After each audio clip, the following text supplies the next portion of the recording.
setiap kalimat yang ada di Alkitab, bukan hanya konsepnya, bukan hanya idenya, tetapi setiap kalimat yang ada di dalam Alkitab, setiap kata yang ada di dalam Alkitab, setiap titik, setiap koma di dalam bahasa aslinya, itu sudah ditulis di bawah pengilhaman penuh dari Allah sendiri terhadap ke-40 penulis Alkitab itu tadi ya. Dan jadi ini akan merupakan satu prinsip penting sekali di dalam pengilhaman. Jadi itu sebabnya kita juga bisa tahu dan yakin bahwa Alkitab ini firman Allah sepenuhnya karena Allah mengilhamkan bahkan setiap kata yang ada di dalam Alkitab itu. Saya kira mengenai inspirasi pengilhaman kita akhiri sampai di sini. Cukup sampai di sini dulu. Maksudnya yang dimaksudkan dengan kanon di sini adalah bagaimana ke-66 kitab itu kok bisa duduk di dalam Alkitab ini? Kok bisa masuk dalam Alkitab? Kok lantas bisa diakui sebagai firman Allah? Ke-66 buku itu dari mulai Kejadian sampai Maleakhi dalam Perjanjian Lama, lantas Matius sampai Wahyu dalam Perjanjian Baru, itu kok bisa duduk di Alkitab dan diakui sebagai firman Allah? Itu asal mulanya bagaimana? Nah, ini yang kita maksudkan dengan kanon. Jadi kanon maksudnya tentang bagaimana duduknya sesuatu kitab di dalam Alkitab dan diakui sebagai firman Allah. Kata kanon itu sendiri sebetulnya artinya ukuran, kayu pengukur, ukuran atau kayu pengukur. Tapi di dalam kaitan dengan duduknya kitab-kitab di dalam Alkitab, maka kanon atas ini berarti daftar. Mula-mula itu pada waktu zaman gereja mula-mula itu berarti daftar. Daftarnya apa? Ya, daftarnya buku-buku yang diterima oleh jemaat, oleh orang Kristen sebagai firman Tuhan. Jadi buku-buku mana saja atau surat-surat mana saja yang dimasukkan ke dalam daftar, kemudian dijadikan bahan pelajaran, bahan pengajaran, bahan nasihat di dalam gereja, di dalam jemaat Tuhan yang mula-mula, di dalam jemaat yang mula-mula. Dari daftar-daftar yang ada itulah, setelah melalui suatu proses waktu yang berlangsung cukup lama, ya kan? Maka akhirnya disetujui bahwa ada 66 buku di dalam Alkitab yang diterima sebagai firman Allah. Nah, ini secara garis besarnya ya. Secara garis besarnya. Ini kita namakan kanon. Jadi kanon itu tidak lain bagaimana duduknya atau terdaftarnya atau masuknya sesuatu kitab ke dalam Alkitab sehingga diakui sebagai firman Allah. Nah, sekarang kita coba lihat misalnya kanonnya Perjanjian Baru ya, kanonnya Perjanjian Baru. Bagaimana sesuatu kitab itu atau satu surat kok bisa masuk 27 buku itu ya? Kok bisa masuk ke dalam Alkitab sebagai firman Allah? Itu berdasarkan apa? Itu bukan, yang menentukan itu bukan kuasa sidang, bukan. Melainkan yang menentukan itu kesaksian sidang atau kesaksian jemaat. Maksudnya begini, bukan karena satu jemaat punya kuasa, lantas dia seenaknya menentukan buku ini dimasukkan sebagai firman Allah, surat itu dimasukkan sebagai firman Allah. Nah, karena kalau kuasa jemaat itu, jemaat mula-mula sampai jemaat sekarang kuasanya sama saja. Sama saja. Tidak berarti jemaat mula-mula punya kuasa lebih mulia dari jemaat sekarang, sama saja. Tapi kalau kesaksian jemaat, nah lain. Kesaksian jemaat mula-mula itu jauh lebih berharga daripada kesaksian jemaat sekarang dari segi yang mengetahui bahwa misalnya Injil Matius itu ditulis oleh Rasul Matius, surat ini ditulis oleh Paulus, itu yang mengetahui kan bukan jemaat sekarang. Jemaat mula-mula lah yang mengetahuinya. Jadi kesaksian jemaat mula-mula lebih berharga dalam soal ini dibandingkan dengan kesaksian jemaat sekarang. Makanya untuk menentukan masuknya satu buku ke dalam Alkitab untuk diakui sebagai firman Allah, bukan masalah kuasa sidang, tapi masalah kesaksian sidang atau kesaksian jemaat. Jemaat itu akan menyelidiki, oh ini ada surat. Surat ini ditulis oleh siapa? Mereka menyelidiki, mereka menyaksikan, oh ini ditulis oleh Rasul Paulus misalnya, atau oleh Rasul Petrus misalnya, atau oleh Rasul Yohanes, oke, kita terima sebagai kita masukkan ke dalam daftar sebagai buku di dalam gereja yang bisa dipakai untuk bahan pengajaran dan bahan nasihat. Nah itu asal mulanya. Lama-lama kita mendapatkan itu komplit yang kita namai Alkitab di sini. Kita mengakui ini semuanya sebagai firman Allah. Jadi karena jemaat pertama itu yang tahu, yang menyaksikan siapa yang menulis sesuatu surat atau buku, maka kesaksian mereka dipakai untuk menentukan masuk tidaknya, diterima atau ditolaknya sesuatu surat atau buku ke dalam Alkitab. Nah itu makan proses yang lama. Itu bukan proses 1 hari 2 hari itu ya, tapi proses yang lama. Dan semuanya itu terjadi di dalam pimpinan Allah. Sama seperti revelasi, sama seperti inspirasi. Maka masalah pengkanonan Alkitab ini, itu semuanya di dalam, langsung di dalam itu pimpinan dari Tuhan sendiri. Tuhan lewat jemaatnya yang mula-mula, Tuhan memilih itu mana surat-surat, mana buku-buku yang boleh dimasukkan untuk nantinya diterima dan diakui sebagai firman Allah. Jadi berdasarkan kesaksian gereja yang mula-mula, karena mereka yang tahu, mereka punya kesaksian yang lebih tinggi dari kesaksian kita. Kalau kita sekarang nggak ada tahu surat mana ditulis oleh siapa. Mereka pada yang gereja mula-mula itu yang tahu. Jadi mereka yang menyaksikan siapakah yang menulis sesuatu surat atau suatu buku. Karena itu jemaat mula-mula itulah yang kemudian itu mensahkan sesuatu buku atau surat untuk dimasukkan dalam Alkitab atau ditolak.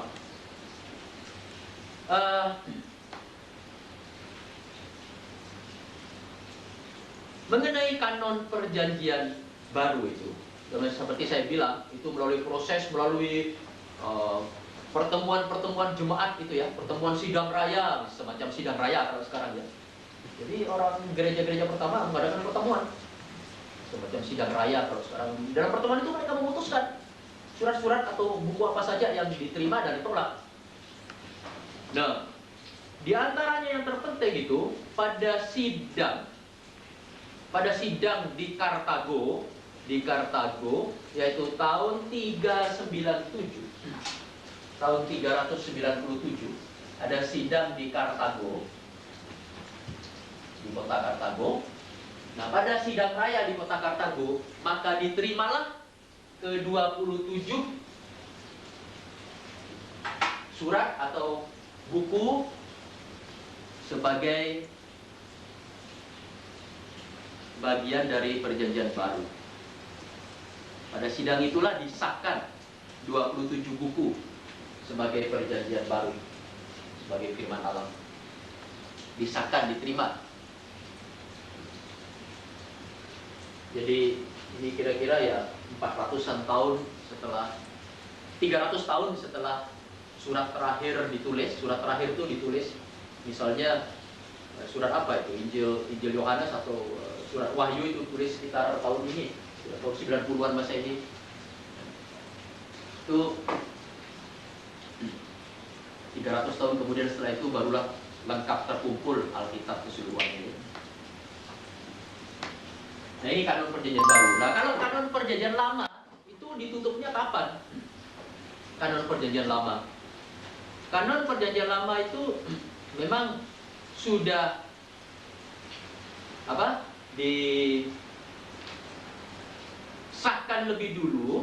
disahkan lebih dulu oleh orang-orang Yahudi, sendiri. Jadi para ahli di antara orang Yahudi telah mensahkan perjanjian lama. Sama seperti yang kita miliki sekarang perjanjian lama ini. Jadi 39 kitab dari Kejadian sampai sampai Wahyu itu. Ada beberapa tahun-tahun yang penting itu yang berhubungan dengan kanon Perjanjian Lama. Misalnya di sini coba saya ini coba dicatat, misalnya tahun 621. Tahun 621 itu tahun yang penting berhubungan dengan kanon Perjanjian Lama. Tahun 621 sebelum Kristus, ya, sebelum Kristus. Pada waktu itu Hilkiah itu imam besar mendapat kitab Taurat dalam Ka'bah. Pada waktu Yosia menjadi raja Israel.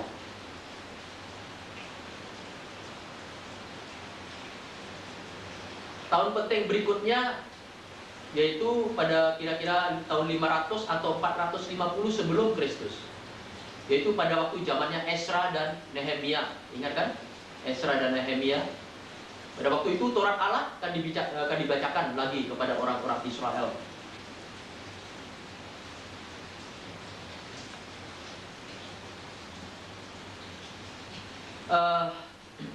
Ada satu orang namanya Wiley mengatakan begini. Kalau kita selidiki Nehemia pasal 8 sampai pasal 10, maka nyata bahwa kitab Yosua disambung, dihubungkan dengan kitab Taurat. Jadi dengan 5 kitab Nabi Musa itu. Dari ini kita boleh berkata bahwa Taurat atau bagian pertama dalam Perjanjian Lama disahkan dan dipastikan pada tahun 440 sebelum Kristus. Itu bagian pertama dalam Perjanjian Lama ya. Lantas bagian kedua dalam Perjanjian Lama, kitab apa itu? Kitab Nabi-Nabi ya kan? Nah, kitab Nabi-Nabi itu di mana di dalamnya juga ada kitab-kitab riwayat, sejarah atau apa, yaitu kira-kira pada tahun 200 sebelum Kristus. Pada tahun 200 sebelum Kristus. Baru ada istilah kitab Nabi-Nabi mulai dipakai. Jadi kita bisa bilang tahun 200 sebelum Kristus itu waktunya kanon kitab Nabi-Nabi disahkan dan ditutup. Sedangkan kitab sebelumnya, kitab Taurat Musa dan kitab Yosua, kitab-kitab lebih tua itu 440 sebelum Kristus gitu ya. Jadi waktunya tidak sama. Sedangkan Perjanjian Baru disahkan pada 397. Jadi kita boleh bilang pada 397 lah Alkitab itu lengkap 66 kitab Perjanjian Lama dan Perjanjian Baru. Nah itu kanon.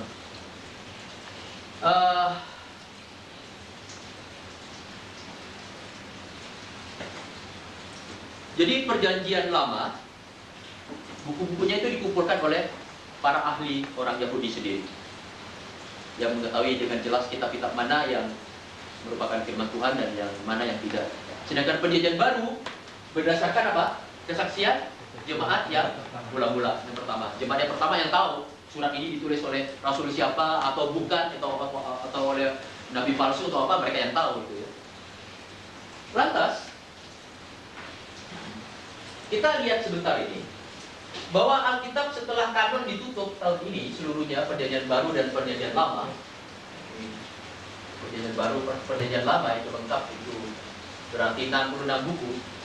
Sebetulnya ada 14 buku lain yang pada zaman itu memang banyak dibaca, tetapi kemudian ditolak tidak diterima masuk ke dalam kanon. Itu buku-buku yang dinamakan buku apokrifa. Nah ini apokrifa kalau orang Katolik itu banyak tahu, karena apokrifa dimasukkan ke dalam Alkitabnya orang Katolik sebagai firman Allah. Orang Katolik menerima apokrifa sebagai firman Allah. Nah kita tidak. Sidang Raya di Kartago tahun ini menutup Alkitab 66 buku dan menolak apokrifa. Apokrifa bukan firman Allah. Kita tidak mengakui itu. Ada banyak cerita yang aneh di dalam apokrifa itu ya. Misalnya di dalam kitab apokrifa, di dalam riwayat hidup Yesus, katanya pada waktu Yesus masih kecil, Yesus masih kanak-kanak, Yesus itu main-main dengan lempung. Apa itu lempung? Tanah liat. Tanah liat. Yesus main-main membuat burung-burungan, ya. Anak kecil buat patung-patungan burung, ya.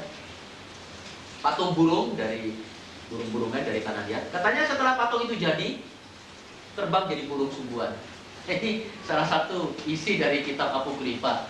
Nah, itu sungguh menggelikan, ya, karena Tuhan gak sembarangan mengobrol mujizat macam begitu. Nah, yang kita tahu di Alkitab masa kanak-kanak Yesus malahan itu tidak ditulis terlalu banyak, ya kan? Injil Lukas menulis masa kanak-kanak hanya sedikit itu. Injil lainnya juga paling itu masa kanak-kanak Yesus diceritakan waktu Yesus ketinggalan di mana, di Bait Allah di Yerusalem, sampai Maria dan Yusuf mencari dia. Hanya itu aja, selebihnya tidak diceritakan. Tapi Apokrifa banyak diceritakan yang aneh-aneh. Apokrifa itu artinya tahu, tertutup atau tersembunyi. Jadi itu sebetulnya buku atau kitab-kitab yang tersembunyi atau tertutup. Itu artinya Apokrifa. Jadi Apokrifa tidak pernah disahkan, ya, tidak pernah disahkan baik oleh perhimpunan Yahudi maupun oleh gereja yang mula-mula sebagai kanon. Tidak pernah disahkan sebagai kanon kecuali oleh gereja Katolik. Mari kita lihat satu ayat yang berhubungan dengan soal kanon ini dalam 1 Tesalonika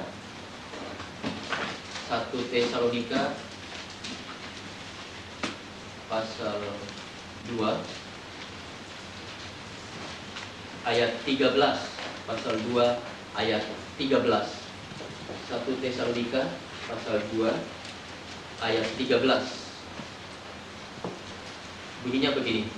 Dan karena itulah kami tidak putus-putusnya mengucap syukur juga kepada Allah, sebab kamu telah menerima firman Allah yang kami beritakan itu, bukan sebagai perkataan manusia, tetapi, dan memang sungguh-sungguh demikian, tetapi sebagai firman Allah yang bekerja juga di dalam kamu yang percaya.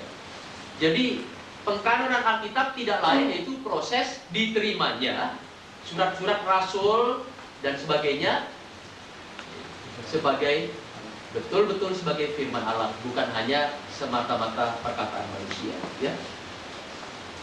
Ada pertanyaan mengenai masalah pengkanonan?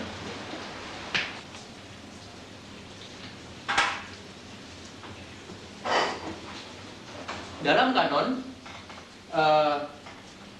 kitab-kitab ditentukan yang mana diterima dan mana ditolak sebagai firman Allah, ya kan?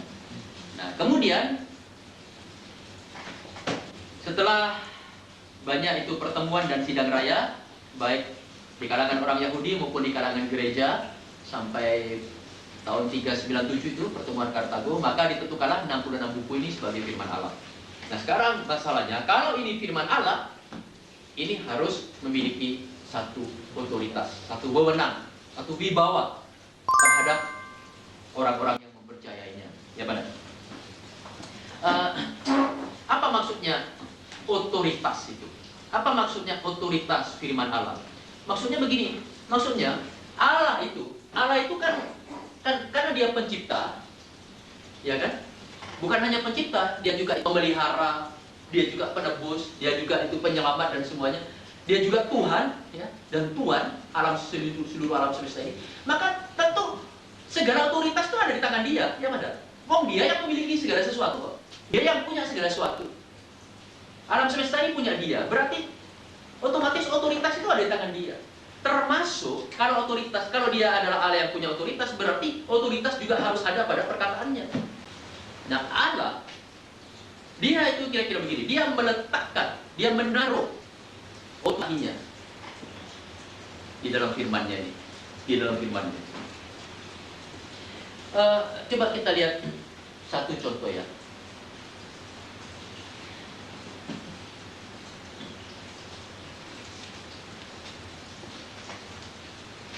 Kita akan coba lihat itu satu contoh mengenai masalah otoritas di sini. Tapi coba itu barangkali saya bisa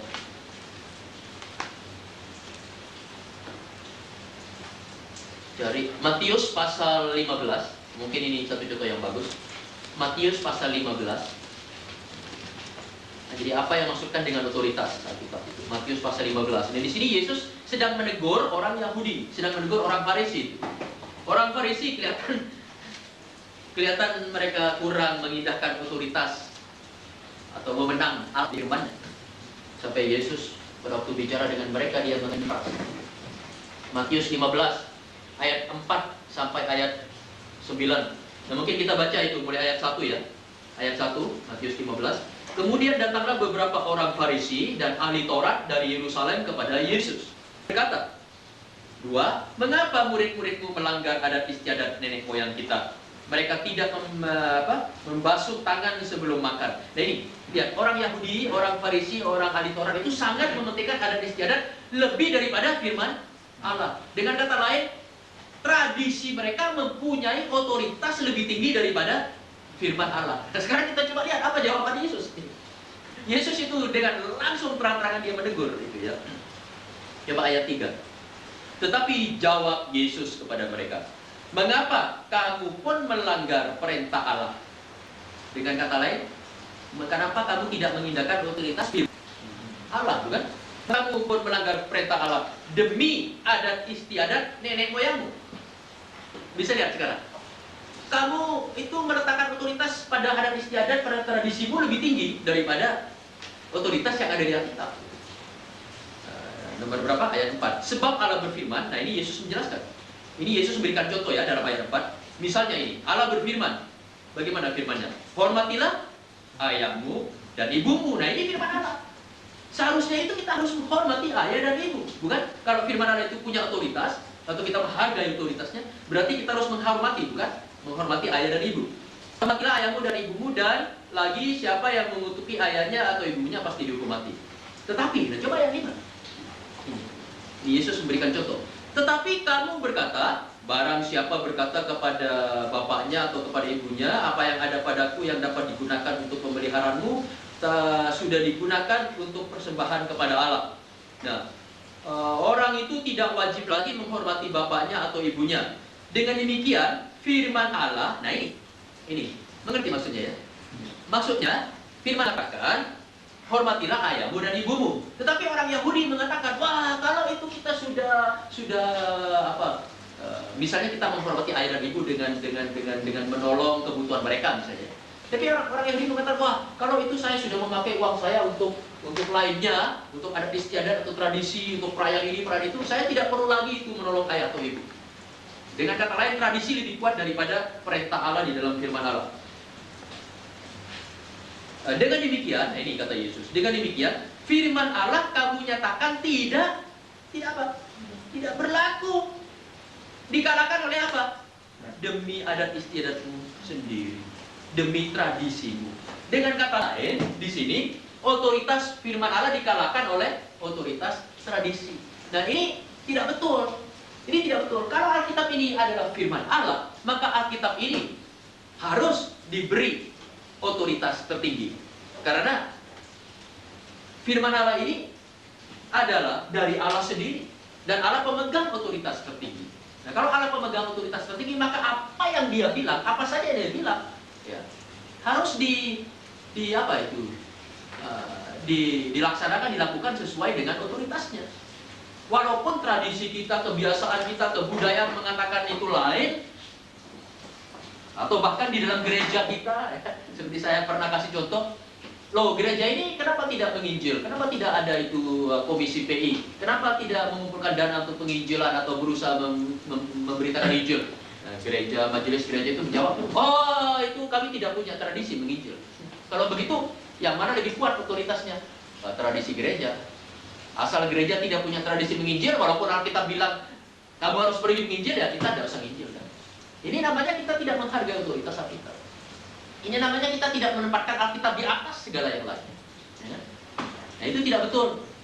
Kalau Alkitab itu firman Allah, dari masalah kanon tadi kita sudah tahu, ini adalah firman Allah, maka kita harus juga memberikan otoritas kepada Alkitab sepatutnya, sebagaimana haknya. Karena Allah adalah Allah yang berwenang, Dengan demikian semua perkataannya adalah perkataan yang berwenang juga. Coba di sini saudara tulis ya beberapa alasan atau beberapa sebab kenapa Alkitab ini bersifat otoritatif. Otoritatif. Otoritatif. Mengandung otoritas, mengandung wewenang. Terus, kenapa? Ada beberapa yang kita bisa catat dengan cepat. Yang pertama, satu, Alkitab itu otoritatif karena satu, dinafaskan oleh Allah. Dinafaskan oleh Allah. 2 Timotius 3:16. 2 Timotius 3:16. Nggak usah dibuka, ayat itu sudah tahu kan bunyinya, masih ingat. Segala tulisan yang diilhamkan oleh Allah. Nah, kata diilhamkan itu artinya dinafaskan. Dinafaskan oleh Allah. Itu sebab yang pertama. Karena dinafaskan oleh Allah sendiri. Jadi maksudnya diilhamkan oleh Allah sendiri.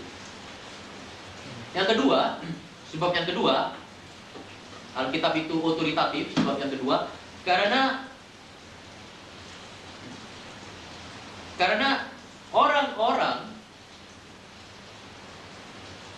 yang menulisnya digerakkan oleh Roh Allah. Karena orang-orang yang menulisnya digerakkan oleh Roh Allah. Jadi otoritasnya mereka dapat dari Allah, bukan dari diri mereka. Itu di dalam 2 Petrus, saudara catat, saya akan bacakan. 2 Petrus pasal 1 ayat 21. 2 Petrus pasal 1 ayat 21. Nah, dengarkan ayat ini.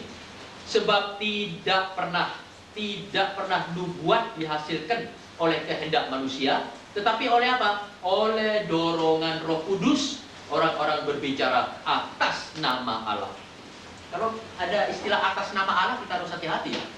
Bagaimana kalau saya datang dari Jakarta dan saya berdiri di hadapan saudara dan saya bilang, saudara-saudara, saya ada satu pengumuman penting atas nama Bapak Presiden. Ya harus memperhatikan, ya benar. Karena apa? Ada otoritas di balik ya, pengumuman yang akan disampaikan ini karena atas nama Bapak Presiden. Tetapi itu juga ini. Kalau orang-orang yang menulis Alkitab menulis atas nama Allah, kita harus hati-hati. Ada otoritas ilahi di dalamnya. Harus kita perhatikan. Kita harus beri tempat sepatutnya. Nomor tiga, Alkitab itu otoritatif karena diterima secara resmi sebagai firman Allah.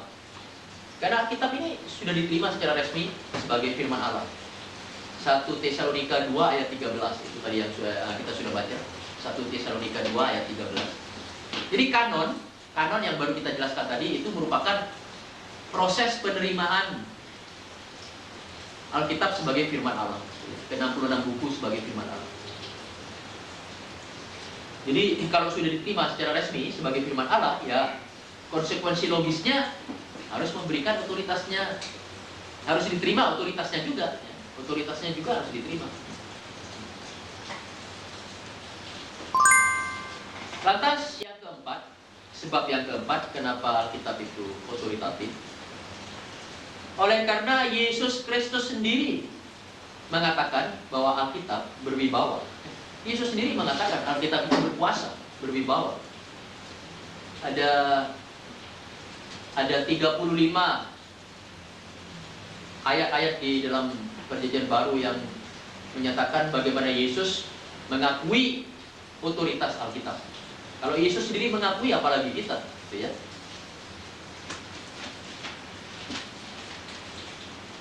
Jadi otoritas Alkitab diterima, diakui oleh Yesus sendiri.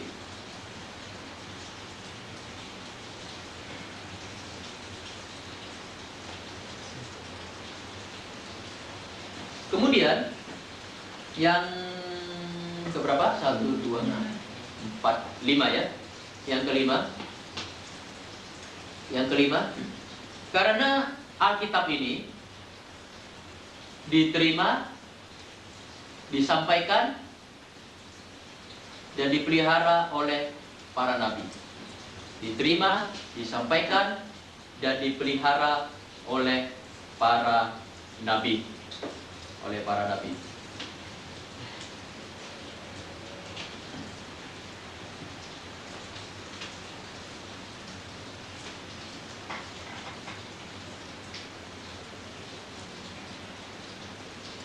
Nah, ini seperti Ulangan 4 ayat 2 ini ya. Tadi kita sudah baca. Janganlah kamu menambahi apa yang kuperintahkan kepadamu, dan janganlah kamu menguranginya. Dengan demikian kamu berpegang pada perintah Tuhan Allahmu yang kusampaikan kepadamu. Jadi Nabi menyampaikan firman Allah. Nabi juga menerima ini sebagai firman Allah. Dan Nabi-Nabi juga yang menjaga firman Allah ini. Lantas yang keenam, kita tahu bahwa Roh Kudus memakai Alkitab. Roh Kudus memakai firman Allah itu. Jadi kalau Roh Kudus bekerja, jangan pikir Roh Kudus bekerja sendirian. Dia bekerja lewat firman Allah. Dia bekerja memakai firman Allah. Itu Roh Kudus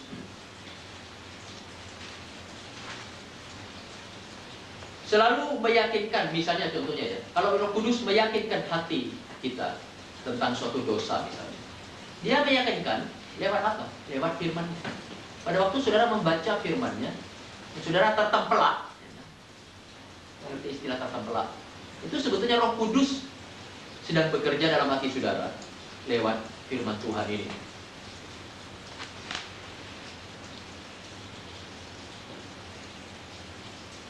Coba saya akan membacakan itu beberapa ayat dari, coba ini dari 2 Timotius 4 ayat 1 sampai 2. Di hadapan Allah dan Kristus Yesus yang akan menghakimi orang yang hidup dan yang mati, aku berpesan dengan sungguh-sungguh kepadamu demi penyataannya dan demi kerajaannya, beritakanlah firman. Okay? Beritakanlah firman. Siap sedialah baik atau tidak baik waktunya. Nyatakanlah apa yang salah. Tegurlah dan nasihatilah dengan segala kesabaran dan pengajaran. Ya, Paulus memerintahkan Timotius memakai firman Allah. Karena waktu Timotius itu memberitakan firman, pada waktu itu Roh Kudus ikut bekerja. Sehingga firman itu, lewat firman itu nantinya orang akan apa? Dinyatakan apa kesalahannya. Orang akan tertempelak, tertegur. Kadang-kadang orang juga itu bisa mendapat nasihat dari firman Tuhan. Ini otoritas Alkitab ternyata dipakai oleh Roh Kudus. Ya, lewat hamba-hambanya, lewat kita. Ya. Kemudian Alkitab itu otoritatif atau bersifat memiliki otoritas karena Alkitab, kita tahu Alkitab itu mempunyai kekuatan untuk kuasa untuk bertahan. Seperti dalam Mazmur 119 ayat 89. Mazmur 119 ayat 89, pernah baca ayat itu? Untuk selama-lamanya ya Tuhan, firman-Mu tetap teguh di sorga. Tetap teguh di sorga. Nah, kalau firman Tuhan tetap teguh buat selama-lamanya, untuk selama-lamanya, tidak bisa lenyap, itu sesuatu yang mengandung otoritas. Lantas juga karena firman Tuhan itu, dia menyatakan dirinya bukan hanya punya kekuatan untuk bertahan selama-lamanya, juga dia menyatakan dirinya sebagai punya kekuatan untuk itu memerintah, commanding power,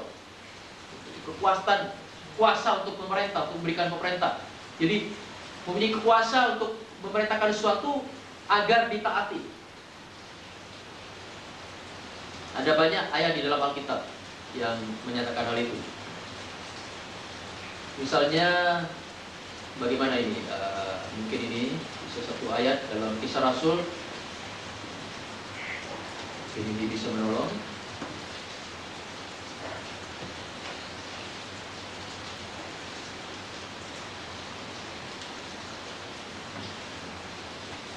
Misalnya ada ayat di dalam Alkitab yang mengatakan bertobatlah supaya dosamu dihapuskan, ya. Itu mengandung satu commanding power, satu perintah yang harus ditaati oleh manusia kalau ingin dosanya dihapuskan. Misalnya lagi dalam Alkitab apa? Ada ayat yang mengatakan apa? Percayalah kepada Tuhan Yesus Kristus dan engkau akan selamat. Itu bukan undangan sebetulnya, tapi itu satu perintah. Perintah untuk percaya, perintah untuk menerima. Misalnya lagi apa di dalam Alkitab? Kasihilah dan doakanlah musuhmu. Ya, itu satu commanding power, satu yang bernada perintah. Alkitab itu mengklaim dirinya mempunyai satu commanding power, satu kuasa untuk pemerintah yang harus ditaati. Bukan hanya Alkitab itu mengklaim dirinya mempunyai kekuatan untuk bertahan, kekuatan untuk memerintah, juga kekuatan untuk menyucikan. Untuk menyucikan. Misalnya Yohanes 17 ayat 17. Ya. Dalam ayat ini, Yohanes 17 ayat 17. Kuduskanlah mereka. Nah, sebetulnya ini doa Tuhan Yesus untuk murid-muridnya. Nah, di dalam doanya Yesus mengatakan begini, kuduskanlah mereka dalam kebenaran, firman-Mu adalah kebenaran. Kuduskanlah mereka dalam kebenaran, firman-Mu adalah kebenaran. Dengan kata lain, kuduskanlah mereka dalam firman-Mu. Nah, kita melihat dalam firman Tuhan ada kuasa untuk menguduskan, ada kuasa untuk menyucikan itu. Juga ada itu beberapa kuasa lain.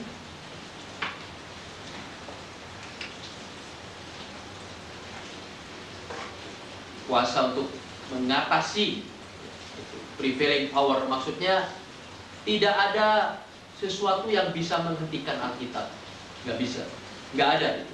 Nggak ada apapun di atas muka bumi ini yang dapat menghentikan Alkitab. Tuh.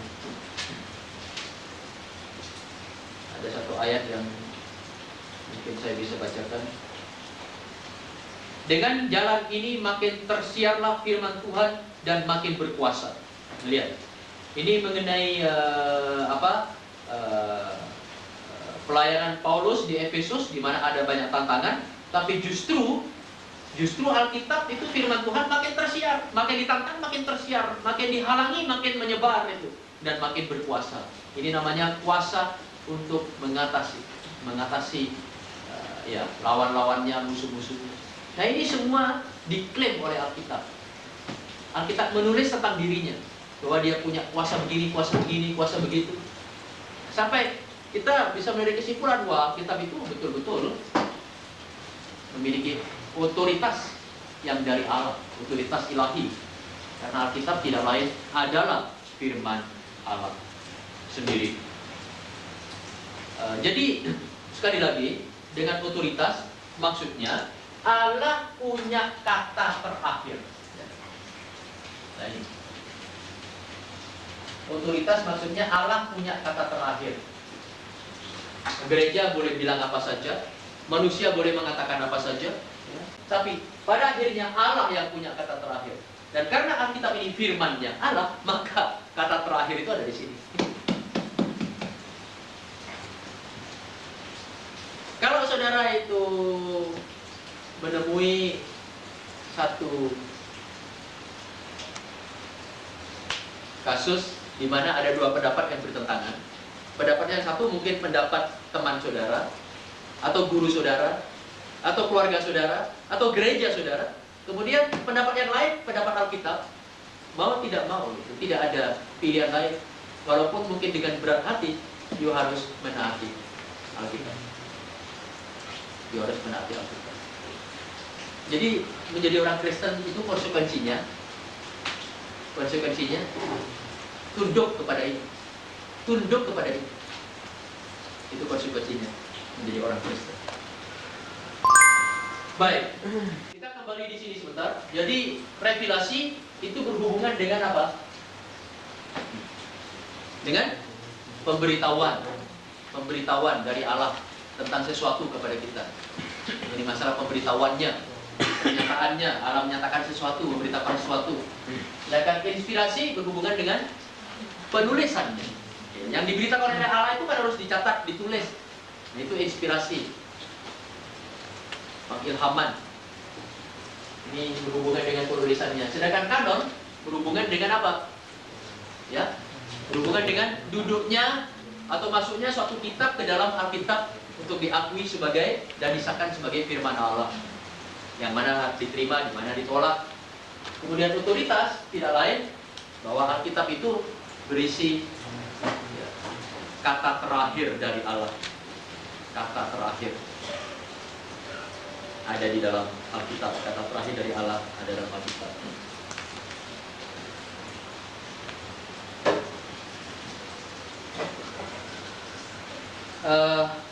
Dalam kanon, nah ini bukan hanya kanon, tapi itu revelasi, inspirasi, kanon, dan otoritas, ini semua pekerjaan Allah. Ya. Dalam revelasi Allah mewahyukan pernyataannya kepada manusia. Dalam inspirasi Allah mengilhamkan apa yang harus ditulis oleh manusia. Dalam kanon Allah yang memilih.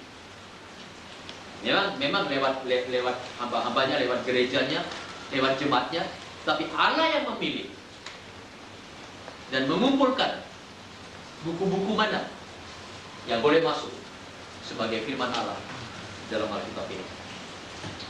Dan dengan demikian, maka kata terakhir Allah ada di dalam Alkitab firman Allah. Dalam bibliologi itu tentang revelasi, kemudian inspirasi, revelasi, inspirasi, lantas kanon ya kemarin ya, kanon dengan otoritas itu. Nah, sekarang yang keempat kita akan bicara tentang apa? Animasi.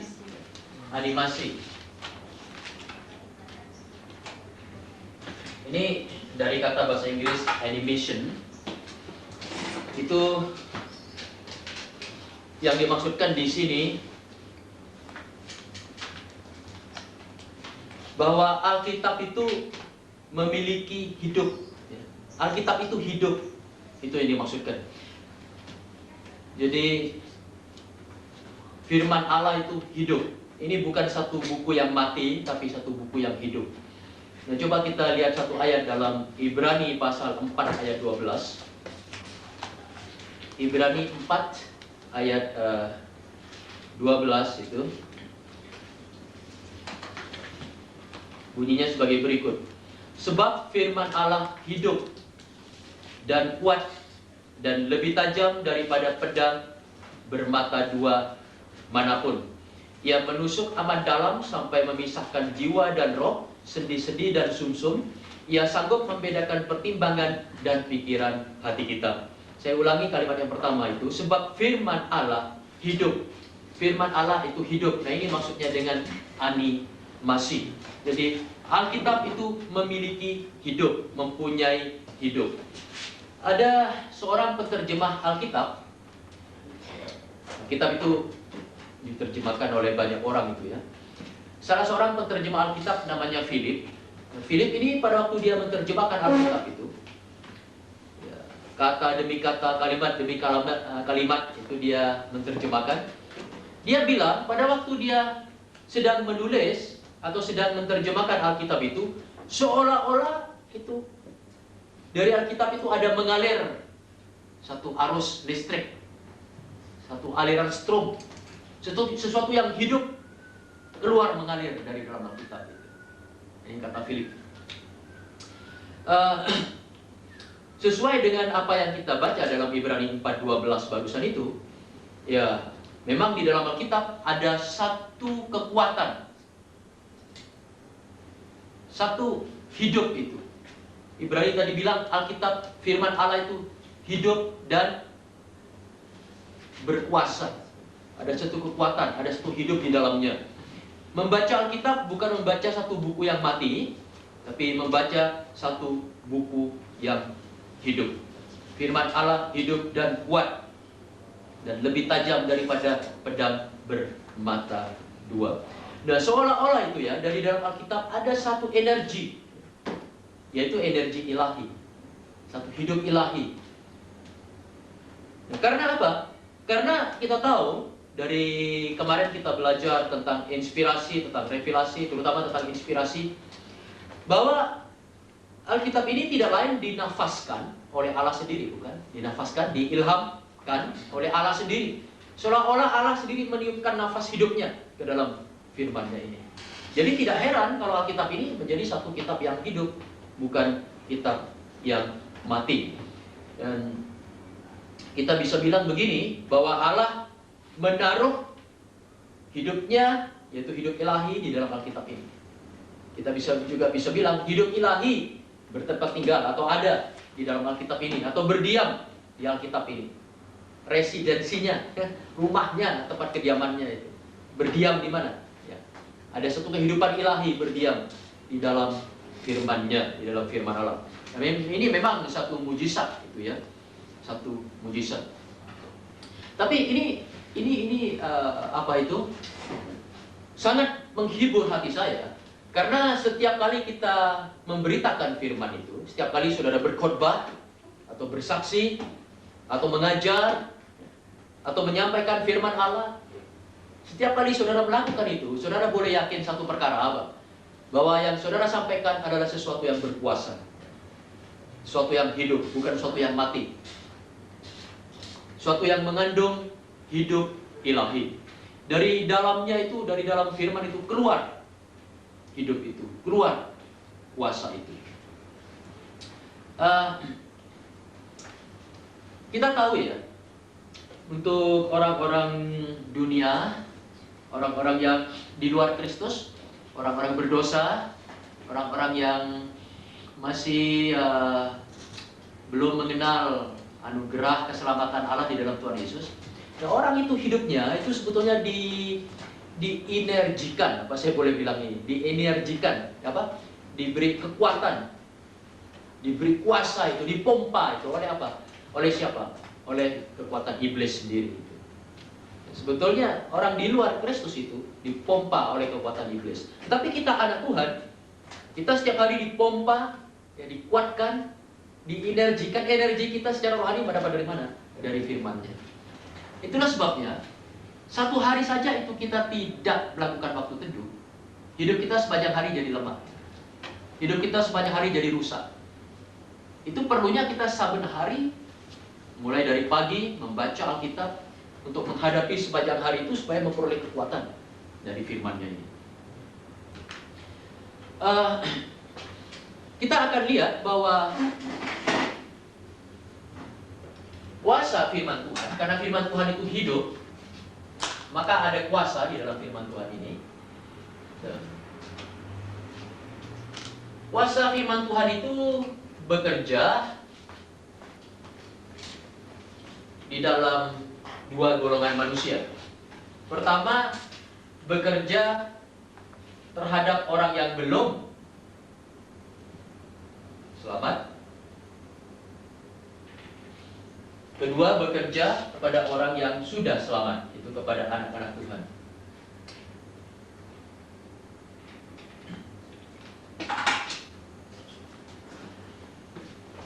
Kita akan lihat sekarang ini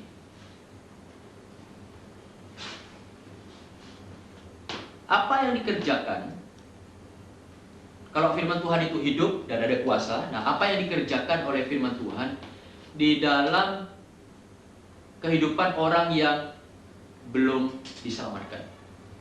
Apakah firman Tuhan juga bekerja di dalam hati orang yang belum diselamatkan? Ya, tetapi lain dari apa yang dikerjakannya di dalam hidup dan hati kita sebagai anak-anaknya. Itu lain, itu beda. Karena kita sudah diselamatkan, mereka belum diselamatkan. Kita sudah mengenal Kristus, mereka belum mengenal Kristus. Tapi firman Allah sama-sama bekerja. Nah, kita coba lihat ya. Yang pertama, apa yang dikerjakan oleh firman Tuhan ini yang hidup dan kuat dan berkuasa ini di dalam diri orang yang belum diselamatkan. Coba itu sebagai satu contoh kita lihat Roma pasal 10 ayat 17. Roma 10 ayat 17 ini ayat yang sangat terkenal. Roma 10 ayat 17. Siapa yang tahu bunyinya? Ada yang sudah hafal? Ya. Grace bisa baca? Jadi iman timbul dari pendengaran dan pendengaran oleh firman Kristus. Ya. Jadi iman timbul dari pendengaran dan pendengaran oleh firman Kristus. Saudara lihat menurut ayat ini, iman timbul karena orang mendengar sesuatu. Mendengar apa? firman Kristus.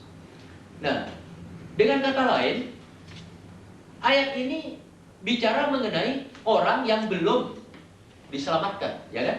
Orang yang belum diselamatkan itu di dalam dirinya timbul iman, maksudnya menjadi percaya, dari belum percaya, dari tidak percaya menjadi percaya, gara-gara mereka telinganya mendengar apa?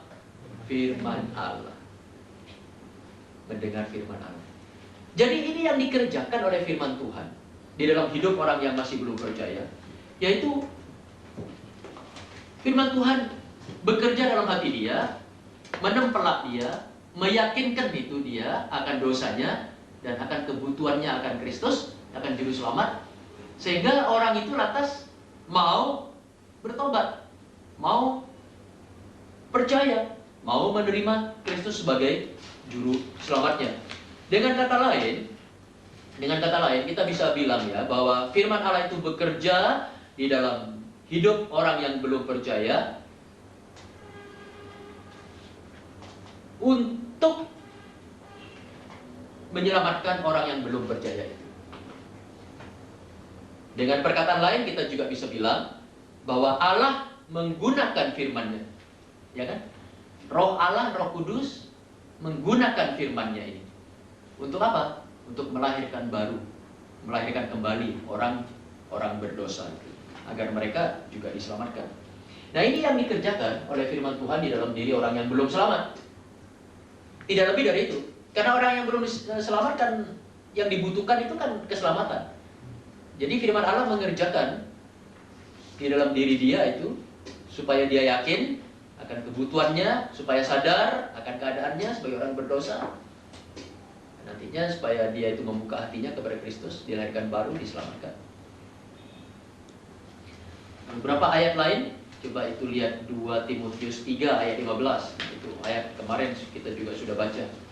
2 Timotius 3 ayat 15 bunyinya begini, ingatlah juga bahwa dari kecil engkau sudah mengenal kitab suci yang dapat memberi hikmat kepadamu dan menuntun engkau kepada keselamatan oleh iman kepada Kristus Yesus. Nah, ini sekali lagi apa yang dikerjakan oleh kitab suci, oleh Alkitab, oleh firman Allah di dalam hidup orang yang belum percaya. Orang yang belum percaya, kalau mereka mendengar firman Allah, oleh firman Allah itu dituntun, oleh firman Allah dibawa kepada keselamatan. Ini sama seperti kita dulu ya, kalau kita ingat, kita diselamatkan karena mendengar firman. Kita jadi mengerti, kita jadi sadar, kita jadi bertobat.